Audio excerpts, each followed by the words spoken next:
Hello everyone, welcome back to my channel. और आज का हमारा टॉपिक है मनुष्य का हृदय। मनुष्य का हृदय। मनुष्य के हृदय एक अत्यंत कोमल और मांसल रचना होती है जो वक्ष गुहा के मध्य में, पसलियों के नीचे और तथा दोनों फेफड़ों के बीच में स्थित होती है।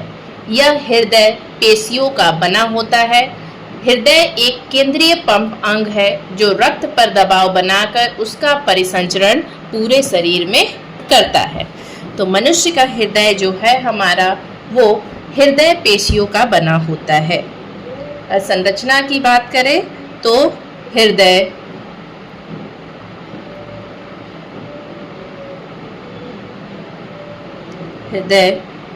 पेशियों का बना होता है। यह एक केंद्रीय पंप अंग है। यह एक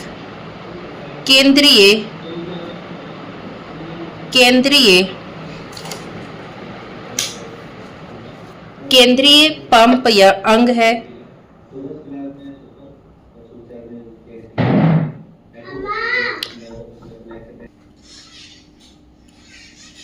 जो रक्त पर दबाव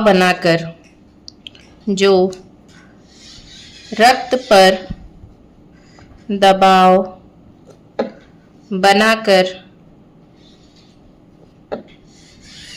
उसका परिसंचरण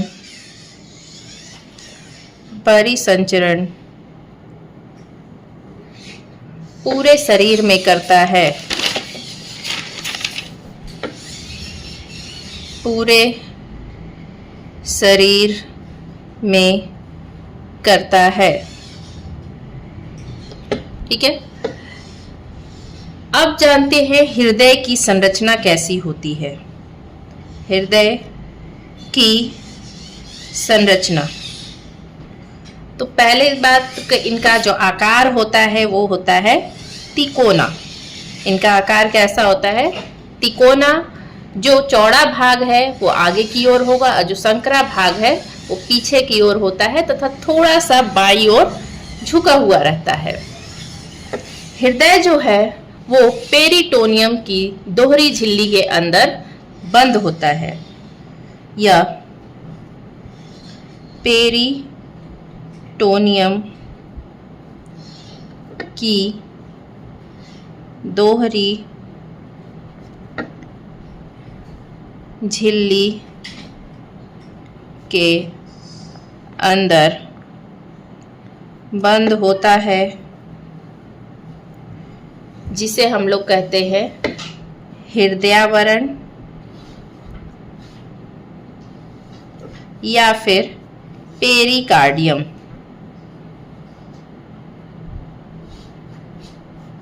ठीक है, पेरिकार्डियम की दोनों झिल्लियों के बीच की गुहा को पेरिकार्डियल गुहा कहते हैं, जिसमें पेरिकार्डियल द्रव भरा रहता है। जो हमारी दोहरी झिल्ली है उसके बीच में पेरिकार्डियम गुहा भरा रहा, गुहा कहते हैं।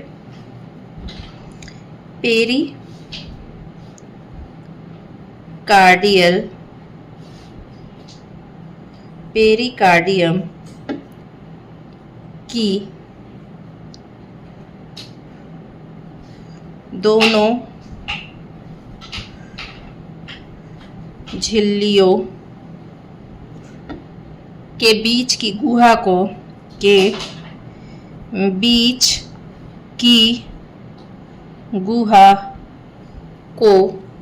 पेरिकार्डियल गुहा कहते हैं। पेरिकार्डियल गुहा कहते हैं और इस गुहा में पेरिकार्डियल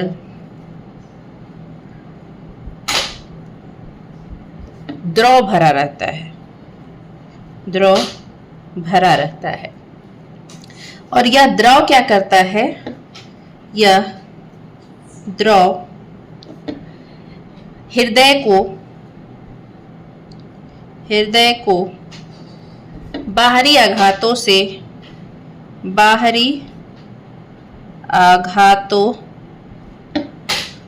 से तथा हृदय गति के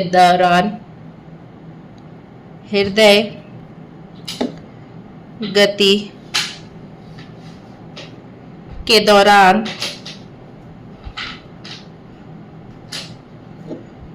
हृदय और पेरिकार्डियल झिल्ली के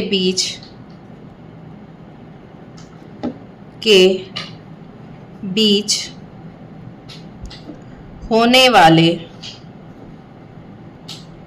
घर्षण से बचाता है। मतलब कि जब दोनों वो हृदय जब पंप करता है तब कहीं वो पेरिकार्डियल झिल्ली से कहीं वो टकरा ना जाए, इससे वो क्या करता है, बचाता है। टकराने के उपरांत कोई भी घर्षण ना हो, इसलिए उसमें एक द्रव भरा रहता है। तो हम लोग जानते हैं कि मनुष्य तथा मैमेलिया वर्ग के अन्य जंतुओं के हृदय में 4 वेश्म होते हैं। 4 वेश्म होते हैं।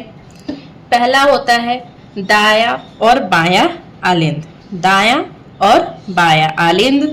फिर होता है दायां और बायां निलय, दायां और बायां निलय, जिसे बोलते हैं वेंट्रिकल भी बोल सकते हैं, दायां और बायां वेंट्रिकल। दायां और बायां आलिंद जो है वो हृदय के चौड़े भाग में रहता है। जो ये दोनों एक विभाजिका या फिर सेप्टम के द्वारा अलग होते हैं, ये वाला पार्ट, ठीक है। इसके द्वारा ये क्या होते हैं, अलग होते हैं। इस सेप्टम को ही हम लोग कहते हैं अंतरा आलिंद भित्ति, अंतरा आलिंद भित्ति, इस सेप्टम को। दायां और बायां निलय के हृदय के संकरे पश्च भाग में होता है, यहाँ पर संकरे पश्च भाग में होता है। और ये जिससे बटा होता है उसे बोला जाता है, मतलब जिससे पृथक हुए रहते हैं उसे बोला जाता है अंतरा निलय भित्ति।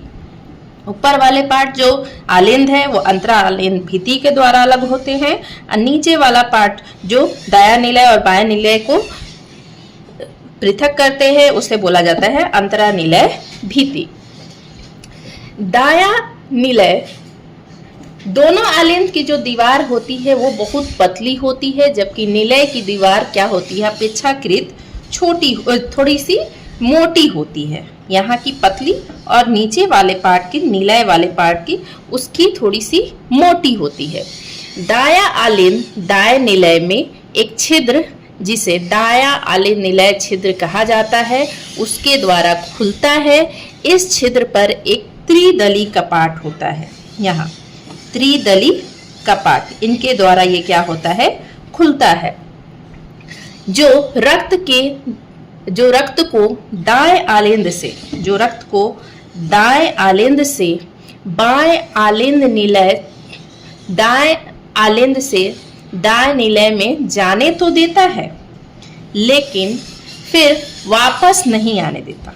यहाँ से त्रिदली कपाट क्या करता है, दायां आलिंद से जो हमारा रक्त है वो दाएं निलय में तो जाने देता है, लेकिन परंतु उसको वापस उसमें जाने नहीं देता है। इसी प्रकार जो बायां आलिंद बाएं निलय में, बायां आलिंद बाएं निलय में बायां आलिंद निलय छिद्र के द्वारा खुलता है, ठीक है, जिसे इस छिद्र पर एक द्विदली कपाट होता है, द्विदली कपाट, ठीक है, जिसको हम लोग मिट्रल कपाट भी बोलते हैं, मिट्रल कपाट भी बोलते हैं। जो रक्त को बाएं आलिंद से बाएं निलय में जाने देता है, किंतु फिर से वापस उसी दिशा में वापस नहीं आने देता। जैसे यहाँ देखिए कि ये रक्त को बाएं आलिंद में तो जाने दे रहा है, लेकिन वापस से दायां निलय में तो जाने दे रहा है, लेकिन वापस से दायां आलिंद में नहीं जा रहा है, ठीक है। दायां निलय के अगले भाग की, दायां निलय के अगले भाग की ओर एक बड़ी फुफ्फुस चाप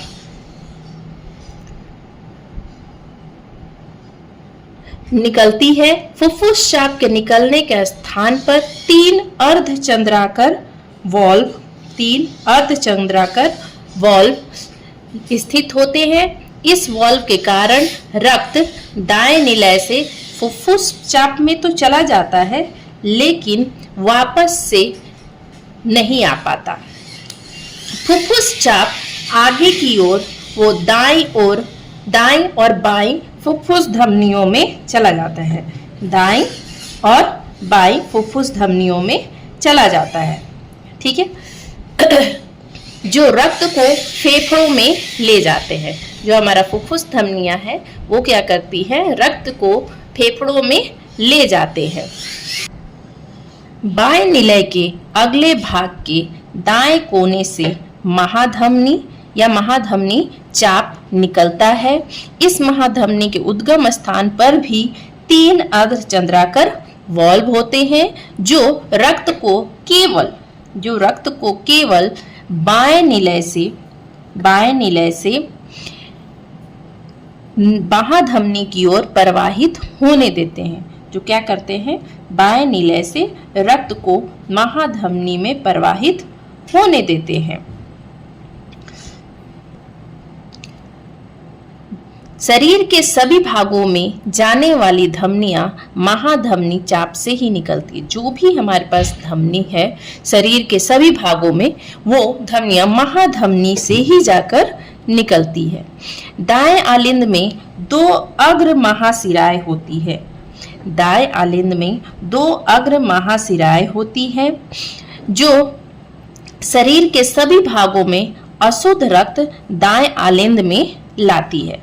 जो क्या करती है, दाएं आलिंद में दो अग्र महाशिराएं तथा एक पश्च महाशिरा होता है, जो क्या करता है कि सभी भागों से अशुद्ध रक्त को दाएं आलिंद में लाई गई, और जो फेफड़ों से शुद्ध रक्त, और बाएं आलिंद में फुफ्फुस शिराएं खुलती हैं। और बाएं आलिंद में फुफ्फुस शिराएं जो है हमारा वो खुलती है, जो फेफड़ों से शुद्ध रक्त बाएं आलिंद में लाती है। तो दायां आलिंद से हमारा अशुद्ध रक्त आता है, और बाएं आलिंद से हमारा शुद्ध रक्त, फेफड़ों से शुद्ध रक्त बाएं आलिंद में लाता है। तो ये था हमारा हृदय का स्ट्रक्चर। ठीक है। अब आते हैं हृदय किस प्रकार से कार्य करता है। अब आता है हृदय की क्रियाविधि। हृदय की क्रियाविधि। हृदय की क्रियाविधि में हृदय क्या करता है कि शरीर के सभी भागों से, शरीर के सभी भागों से अशुद्ध रक्त को ग्रहण करता है, और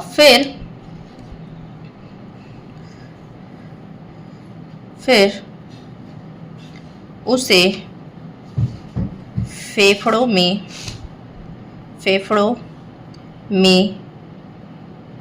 भेजता है, जहां पर रक्त शुद्ध होता है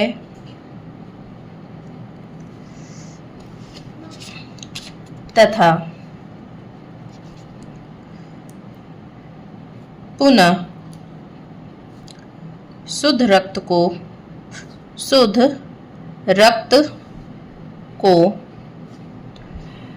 फेफड़ों से ग्रहण कर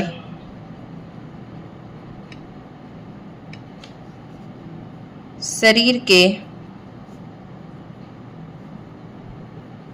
विभिन्न भागों में पंप कर देता है। इस तरह संपूर्ण शरीर में रक्त का परिसंचरण होता है। हृदय की क्रिया इसकी पेशीय भित्ति के संकुचन के द्वारा क्या होती है, संपादित होती है। देखिए यहाँ पर शरीर के सभी भागों से अशुद्ध रक्त को कौन ग्रहण कर रहा है, हमारा हृदय ग्रहण करता है। अशुद्ध रक्त को हृदय ग्रहण कर रहा है। ठीक है। अब फिर ये क्या करता है, अशुद्ध रक्त को वापस से कहाँ भेजता है, फेफड़ों में शुद्ध होने के लिए भेजता है। शुद्ध और अशुद्ध में फर्क इतना है कि वो उसमें ऑक्सीजन, शुद्ध में ऑक्सीजनित होती है, मतलब ऑक्सीजन प्रेजेंट होता है, और जो हमारा अशुद्ध रक्त है उसमें ऑक्सीजन नहीं होता है। फिर वहां से जब वो ऑक्सीजन युक्त हो जाता है रक्त, मतलब कि शुद्ध हो जाता है, तो फिर वो पुनः शुद्ध रक्त को फेफड़ों से क्या करता है, ग्रहण करके फिर शरीर के विभिन्न भागों में पंप कर देता है। तो इस तरह से इनका रक्त संपूर्ण शरीर में रक्त का परिसंचरण हो जाता है। हृदय के वेश्मों में बारी बारी से क्या होता है, संकुचन तथा शिथिलन होता है। हृदय के वेश्मों का संकुचन क्या कहलाएगा, हमारा सिस्टोल, तथा शिथिलन जो होगा वो हमारा कहलाएगा डायस्टोल। संकुचन हृदय के वेश्मों का संकुचन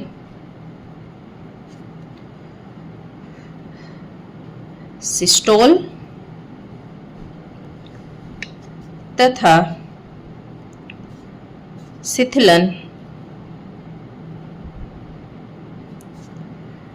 डायस्टोल कहलाता है। दोनों आलिंद जिस समय संकुचित होते हैं, उस समय जब दोनों आलिंद जिस समय संकुचित होते हैं, उस टाइम हमारा निलय शिथिलन होता है। जिस टाइम ये दोनों संकुचित होंगे तो उस टाइम ये क्या होगा, हमारा शिथिलन हो जाएगा। और जिस टाइम ये दोनों निलय में संकुचन होगा, उस टाइम दोनों आलिंद में शिथिलन होगा।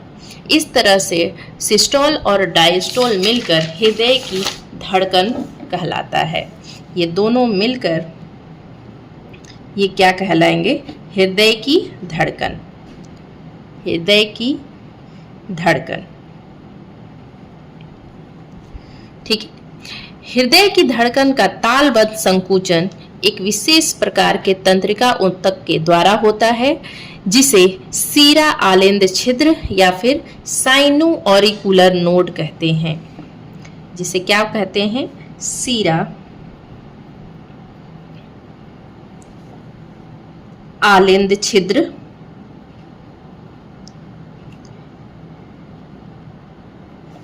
या साइनो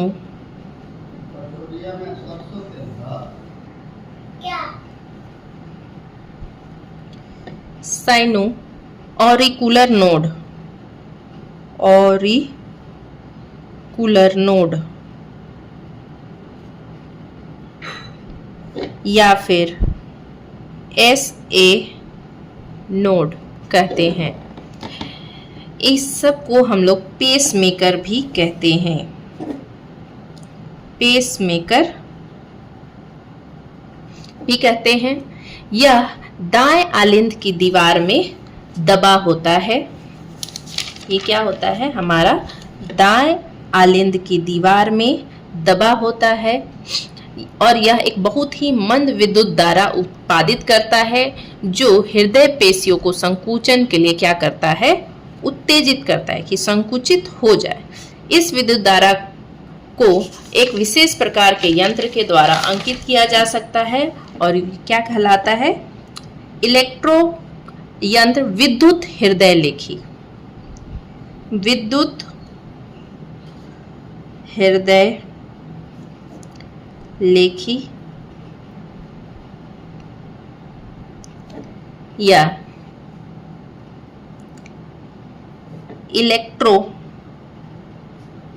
इलेक्ट्रोकार्डियोग्राफ, कार्डियोग्राफ मतलब कि ये क्या करते हैं कि ये हृदय पेशियों को संकुचित करने के लिए, संकुचन करने के लिए उत्तेजित करते हैं। और जो हमारे इनके साथ जो एक रेखा चित्र उत्पन्न होती है, इसके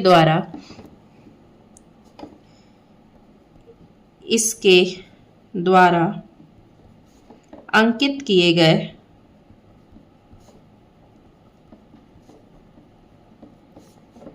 रेखा चित्र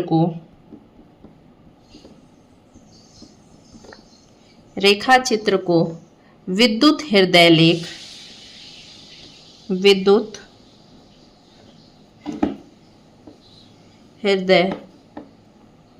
लेख या इलेक्ट्रोकार्डियोग्राम कहते हैं। ठीक है, तो जो हमारा पेसमेकर है उसका काम क्या है? हृदय की पेशियों को संकुचन के लिए उत्तेजित करना, और जो इस विद्युत धारा को एक विशेष प्रकार के यंत्र के द्वारा अंकित किया जाता है, जिसे क्या कहा जाता है? इलेक्ट्रोकार्डियोग्राफ। और जो अंकित किए गए रेखा चित्र को क्या कहेंगे हम? इलेक्ट्रोकार्डियोग्राम। शरीर के विभिन्न भागों से अशुद्ध रक्त 2 अग्र महाशिरा तथा एक पश्च महाशिरा के द्वारा शरीर के जो विभिन्न भाग है वहां से अशुद्ध रक्त जो होता है वो 2 अग्र महाशिरा और एक पश्च महाशिरा के द्वारा हमारा दाएं आलिंद में पहुंचता है। फेफड़ों से शुद्ध रक्त जो होता है वो फुफ्फुस सिराओं के द्वारा बाएं आलिंद में पहुंचता है। इसके बाद दोनों आलिंदों में क्या होता है? संकुचन होने लगता है। इन दोनों आलिंदों में क्या हो जाएगा? संकुचन हो जाएगा। फलस्वरूप जो अशुद्ध रक्त है दाएं आलिंद से दायां आलिंद निलय छिद्र के द्वारा दाएं निलय में पहुंच जाएगा, और शुद्ध रक्त बाएं आलिंद से बाएं आलिंद निलय छिद्र के द्वारा बायां निलय में पहुंच जाएगा। तब जब दोनों आलिंद खाली हो तथा दोनों निलय रक्त से भर जाएंगे, तब निलयों में संकुचन तथा आलिंदों में शिथिलन होता है। इस समय दायां आलिंद निलय छिद्र त्रिदली कपाट के द्वारा तथा बायां आलिंद निलय छिद्र द्विदली कपाट के द्वारा बंद हो जाता है। इसके फलस्वरूप दायां निलय से अशुद्ध रक्त फुफ्फुस धमनियों के द्वारा फेफड़ों में चला जाता है, जहां यह गैसीय आदान प्रदान के द्वारा क्या होता है? शुद्ध होता है। इसी समय बाएं निलय में पहुंचा जो शुद्ध रक्त है महाधमनी या महाधमनी चाप में पहुंचता है, और वहां से विभिन्न धमनियों के द्वारा शरीर के विभिन्न सभी भागों में क्या होता है? संचारित होता है। इस प्रकार परिवहन के एक चक्र को पूरा करने में रक्त हृदय से होकर 2 बार गुजरता है। एक हमारा दायां निलय के द्वारा और एक बार हमारा बायां आलिंद बायां निलय के द्वारा। रक्त परिवहन का एक चक्र अर्थात हृदय में रक्त का भरना तथा उसका बाहर निकलना क्या कहलाता है? Cardiac cycle.